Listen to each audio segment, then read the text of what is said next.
अस्सलाम वालेकुम and welcome to today's lecture. आज के लेक्चर में हम थ्री फेज़ ट्रांसफार्मर के डिफरेंट कनेक्शंस जो है वो स्टार्ट कर रहे हैं। और सबसे पहले जो कनेक्शन हम स्टार स्टार कनेक्शन है उसको देखेंगे कि कैसे ड्रॉ किया जाता है और इसकी क्या प्रॉपर्टीज़ हैं और क्या एडवांटेजेस हैं और क्या डिसएडवांटेजेस। लेक्चर कंटेंट की बात करें तो सबसे पहले हम टाइप ऑफ कनेक्शन देखेंगे जो हमारे सिलेबस का हिस्सा हैं। स्टार कनेक्शन की कनेक्शन डायग्राम देखेंगे, उसकी फेजर डायग्राम देखेंगे, उसकी प्रॉपर्टीज़ की बात करेंगे। स्टार कनेक्शन में जो हार्मोनिक्स से इशू क्रिएट होते हैं, हार्मोनिक का रीज़न क्या है, हार्मोनिक्स आती कहाँ से और उसको कैसे रिजॉल्व किया जाता है। फिर इस स्टार फंक्शन से रिलेटेड इक्वेशंस को डिस्कस करेंगे और इसके एडवांटेजेस और डिसएडवांटेजेस देखेंगे। जो कनेक्शन हमने पढ़ने हैं सिलेबस में वो हैं स्टार स्टार या Y Y connection, delta delta connection, delta Y या डेल्टा स्टार कनेक्शन या स्टार डेल्टा या Y delta connection. Star star connection की अगर डायग्राम की बात करें तो सिंपल प्राइमरी साइड की तीन वाइंडिंग और सेकेंडरी साइड की तीन वाइंडिंग यहाँ पे मैंने दिखाई हैं।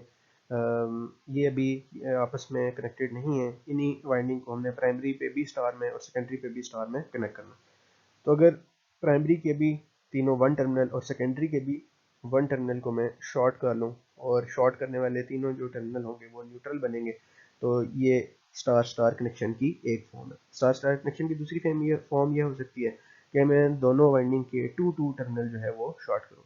और इसको मैं ऐसे भी बना सकता हूँ कि एक वाइंडिंग का टू यानी प्राइमरी का टू और सेकेंडरी का वन कर लूँ, या प्राइमरी का वन और सेकेंडरी का टू आपस में शॉर्ट कर लूँ। तो ये मुख्तलिफ सूरतों में बनाया जा सकता है।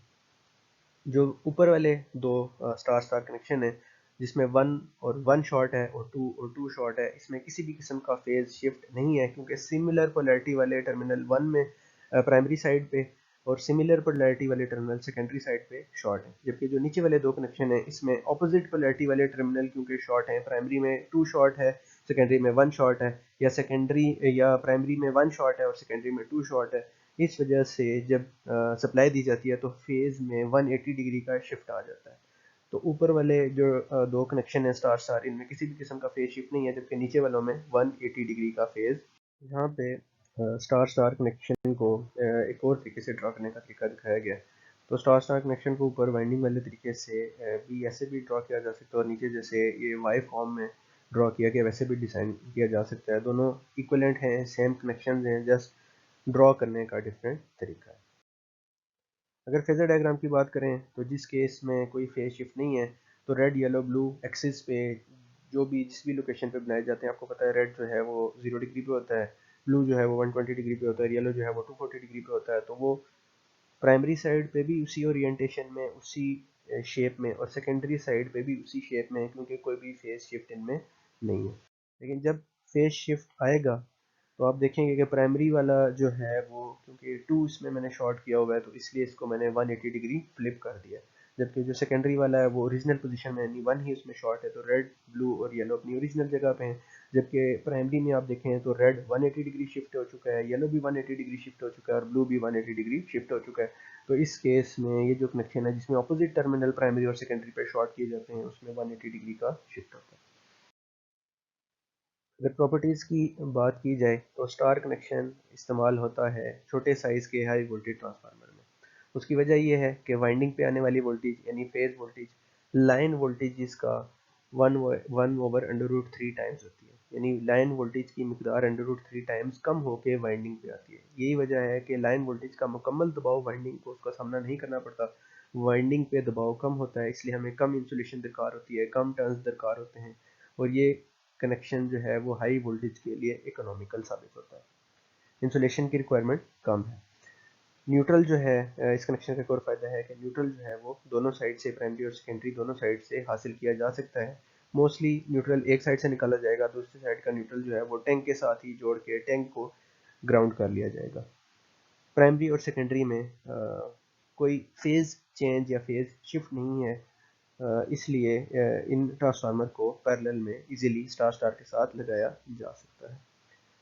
न्यूट्रल जो है चाहे वो प्राइमरी से निकाला जाए या सेकेंडरी से निकाला जाए, प्राइमरी वाला न्यूट्रल खास तौर पे उसको लाजमी अर्थ करना चाहिए या उस न्यूट्रल को जनरेटर के साथ जोड़ना चाहिए। अगर ऐसा नहीं होगा तो इसमें थर्ड हार्मोनिक का मसला आएगा और थर्ड हार्मोनिक से गुजरने की कोशिश करेगी और थर्ड हार्मोनिक जब भी इसमें से जाएगी तो वेव फॉर्म में डिस्टर्बेंस क्रिएट होगी, वेव फॉर्म साइनोसाइडल नहीं रहेगी।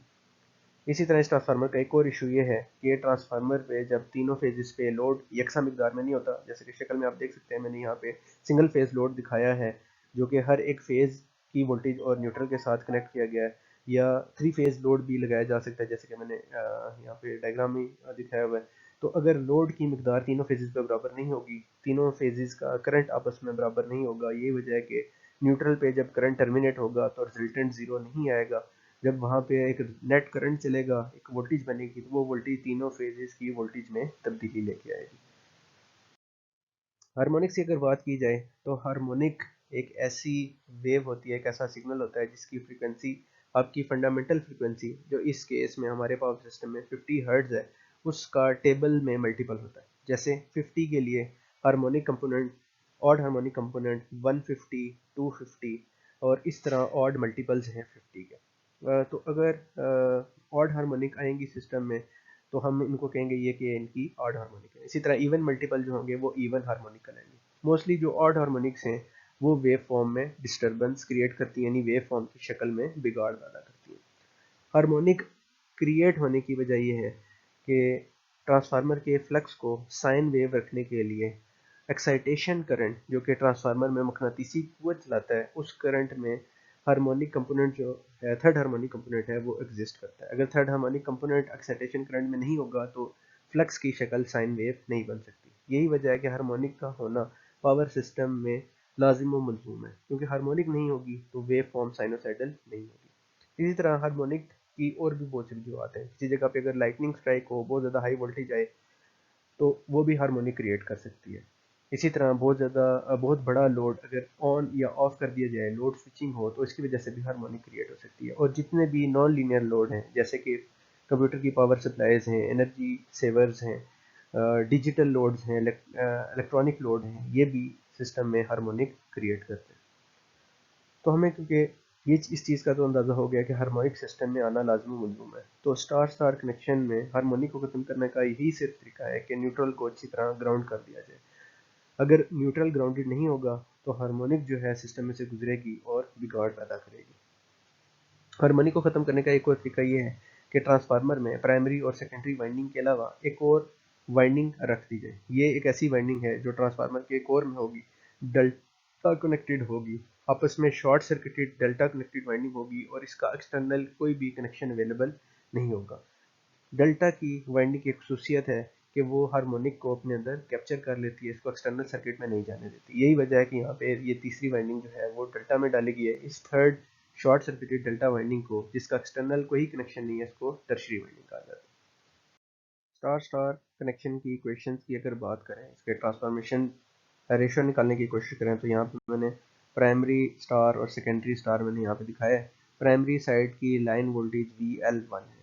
जब ये प्राइमरी साइड की वाइंडिंग पे आता है तो ये वोल्टेज VP1 बन जाती है और VP1 लाइन वोल्टेज से √3 टाइम्स कम है। प्राइमरी वाइंडिंग की वोल्टेज सेकेंडरी वाइंडिंग पे म्यूचुअल इंडक्शन के ज़रिए से जाती है और इन दोनों के दरमियान जो ट्रांसफॉर्मेशन रेशो का ही पैरामीटर है और कोई पैरामीटर एग्जिस्ट नहीं करता। तो आप देखेंगे VP2 यानी सेकेंडरी वाइंडिंग पे आने वाली वोल्टेज वो बराबर है के VP1 के, जो हमने फार्मूला पहले भी पढ़ा था, K is equal to V2/V1, उसी फार्मूले से ये मैंने लिखा है। अब VP1 आपको पता है कि VL1 ओवर अंडर रूट 3 के बराबर है। ठीक है, ये आपने जहन में रखना है। अगर मैं V लाइन 2 पे आना चाहूँ VP2 से, तो secondary line voltage secondary winding voltage से √3 टाइम्स बड़ी है, तो VL2 is equal to √3 VP2 आएगी। आपको पता है कि VP2 की वैल्यू जैसे कि मैंने लेफ्ट साइड पे इक्वेशन में लिखी है वो के VP1 है, तो मैंने VP2 की जगह पे के VP1 पुट कर दिया और इसी तरह VP1 की जगह पे VL1 over under root 3 put कर दिया।